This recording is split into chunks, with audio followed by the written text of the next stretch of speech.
Superlikis siropini yana ikkinchi qo'llanilishi bu bog'lamlar, ya'ni kompress qo'yiladi. Bu qanday kasalliklarda qo'llashimiz mumkin? Bularni gaymaritlarda, furunkullarda, pashshaxo'rdalarda, bitmaydigan yaralarda, tashqi qon ketishlarda, yallig'lanishda, impotensiyada qo'llashimiz mumkin.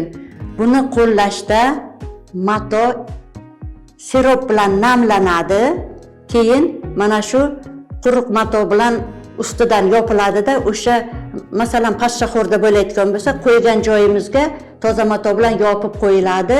Ularning intervali 4-8 soat turadi. 7-10 kun davolanadi. Pashshaxo'rdaga biologik aktiv siropimizni qo'yishni ko'rsataman. Sirop olinadi.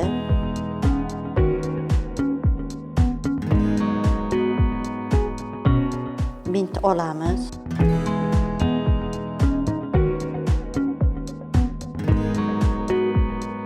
Pashshaxo'rdani razmeridan salgina kattaroq nima qilamiz?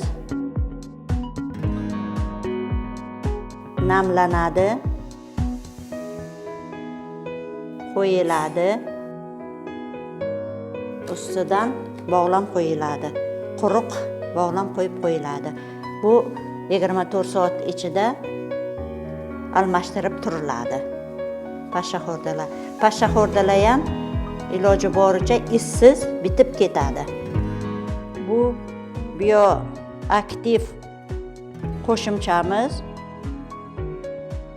pashshaxo'rda yaralar, tashqi bitmayotgan uzoq vaqt davom etadigan yaralarda bu biologik aktiv qo'shimchamiz pashshaxo'rdalarda, tashqi yaralarda, umuman bitishi qiyin bo'lgan jarohatlarda izsiz, shiramsiz yaxshi qilishiga yordam beradi.